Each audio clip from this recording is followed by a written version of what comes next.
The next day, a sleek black van idled a block from Paul Grant's opulent penthouse. Inside, Steve adjusted his earpiece, anxiety tightening his jaw. Kate, fingers flying across her tablet, monitored Jeremy's encrypted comms. He's been in there too long. Something's wrong. Relax, soldier boy. Jeremy can handle himself. Besides, I've got his digital back. Literally. I can pull him out digitally if things go south. Earlier, Jeremy, alone, had arrived at Paul's heavily guarded building. The intercom buzzed. Who is it? Jeremy, I'm here to talk business with Paul. A tense silence hung in the air before Matthew finally buzzed him in. The elevator doors hissed open, revealing Paul Grant's lavish penthouse apartment. Paul, impeccably dressed, stood by the panoramic window overlooking the city. Jeremy, this is unexpected. I didn't anticipate your return. Let's just say I've had a change of heart. I want to see your vision of an American free cannot have realized. And why is that? It's good for America too, in the long run. Trust me. Besides, what choice do I have? It's either you or spend the rest of my days dodging Steve's lectures about Canadian politeness. Suddenly, the door burst open. Hara, her ankle chained, stormed into the room. Her eyes landed on Jeremy, her face contorted with a mixture of fury and betrayal. You idiot! What are you doing here?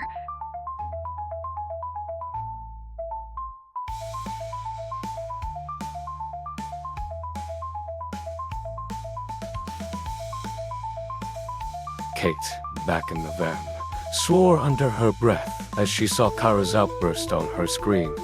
Steve's hand tightened on his gun. Kate, back in the van, swore under her breath as she saw Kira's outburst on her screen. Steve, Jeremy, play. Kate, back in the van, swore under her breath as she saw Kira's outburst on her screen. Steve's hand tightened on his gun. Jeremy, play along. For Kira. She's a real pussycat, this one. Spirit, I'll give her that. Good luck breaking her in, Paul. Matthew, take our guest back to her quarters. As for you, Jeremy, you need to prove your commitment. Come on, sweetheart.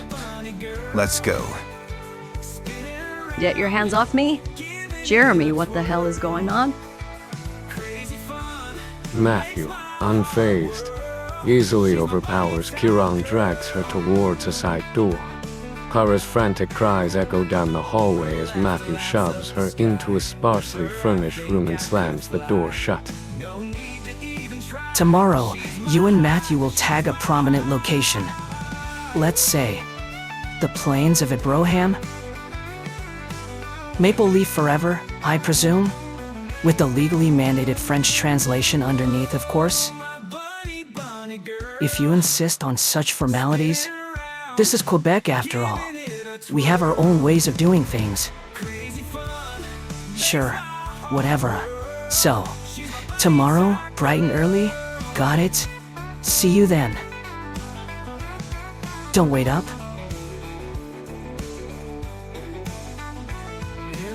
Paul simply smirks, a predatory glint in his eyes as Jeremy exits the penthouse.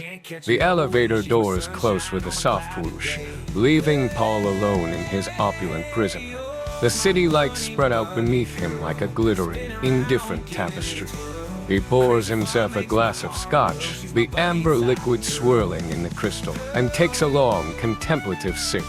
His thoughts drift back to Kara, trapped and furious in the adjacent room. A slow smile spreads across his face. " '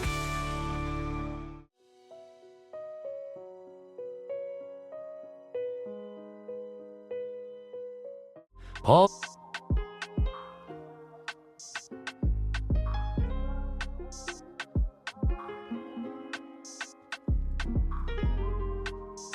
Paul simply smirks, a predatory glint in his eyes as Jeremy exits the penthouse. The elevator doors close with a soft whoosh, leaving Paul alone in his opulent prison. The city lights spread out beneath him like a glittering, indifferent tapestry. He pours himself a glass of scotch, the amber liquid swirling in the crystal, and takes a long, contemplative sip. His thoughts drift back to Kara, trapped and furious in the adjacent room. A slow smile spreads across his face. Paul strides towards the adjacent room, the ice in his scotch clinking softly with each step. You will not speak to me, or any of my followers, that way again.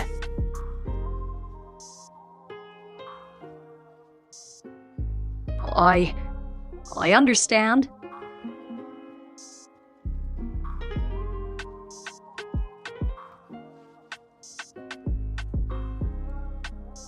Back at the base, the hum of servers fills the dimly lit room. Kate, hunched over her console, deciphers encrypted messages scrolling across her screen. Plains of Abraham. Propaganda videos. Damn it, Paul. Steve, I've got a situation. Paul's planning to use Kara for propaganda videos at the Plains of Abraham. Inside the surveillance van parked discreetly near Paul's building, Steve sits beside Jeremy, watching a live feed of the city's bustling streets. Steve listens intently to Kate's report, anxiety tightening his gut. Whatever Paul wants Jeremy to do, it better work, or I'm storming that castle myself. Relax, Steve. It's all part of the plan. Have a little faith. Faith? In what exactly? This whole thing feels like a tightrope walk over Niagara Falls. Trust me, Steve. Jeremy's plan is solid. It looks even better as a schematic. I understood about half of that. You hackers speak a different language. All right, so what's the next move, Jeremy? All right, so what's the next move, Jeremy? Intel suggests Spall's been holding rallies near the old docks. Kate's monitoring comms for confirmation. Guys, I just intercepted a coded message. It mentions Sunrise Brew and Yankee Doodle Dandy. I think Matthew's planning another attack on the coffee shop. That little punk. He doesn't learn, does he? I'll intercept Matthew at the usual meetup. 6 a.m. sharp. I'll need some backup from the local PD. Long day tomorrow. I'm turning in. Keep me posted, Kate.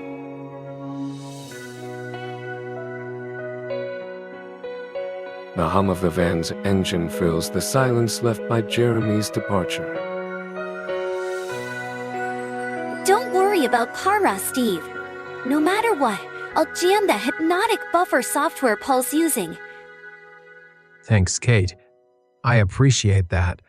It's just, I feel so helpless. Like I know she's in trouble, and I'm the one who put her there.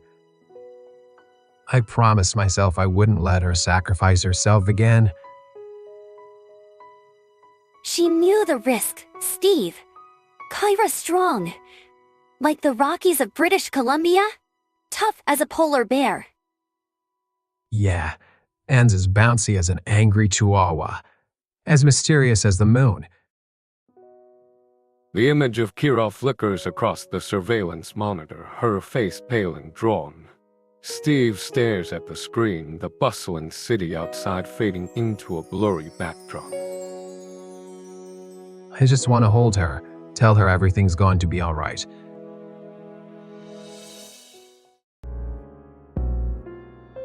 Steve, you need to see this.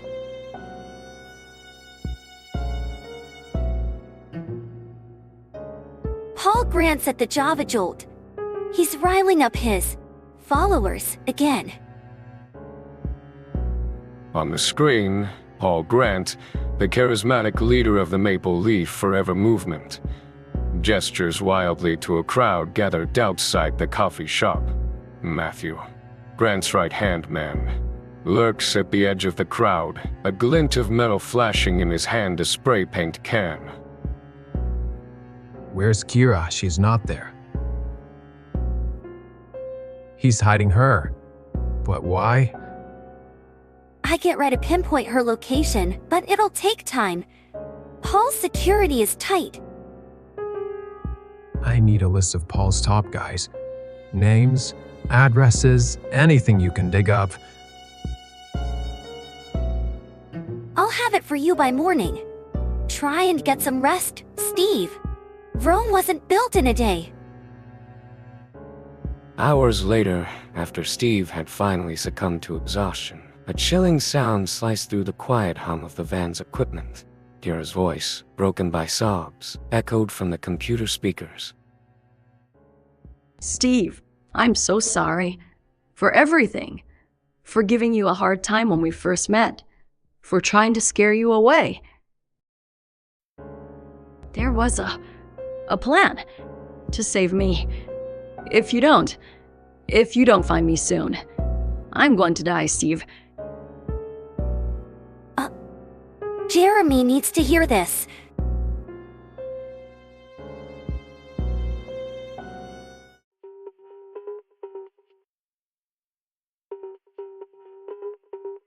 Damn it, Kara.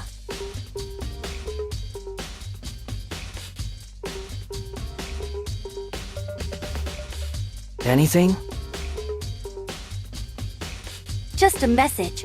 A goodbye, it sounds like. We'll find her, Kate. We have to. You, Tina, Kara. I'll keep you all safe. The early morning light casts long shadows across the city as Jeremy leaves the van. He pulls out his phone and texts Matthew. Where are you? We need to talk.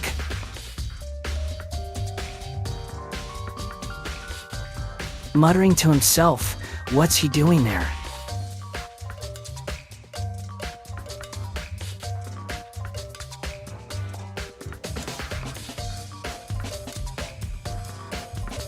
Whispering this is for Kara.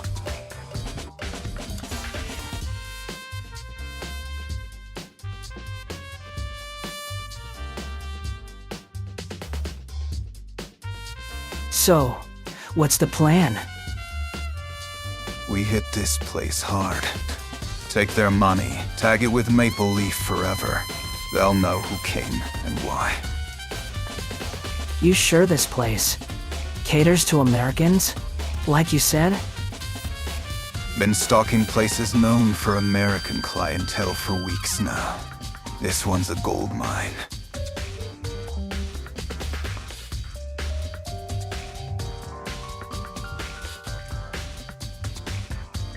Ready? Let's do this.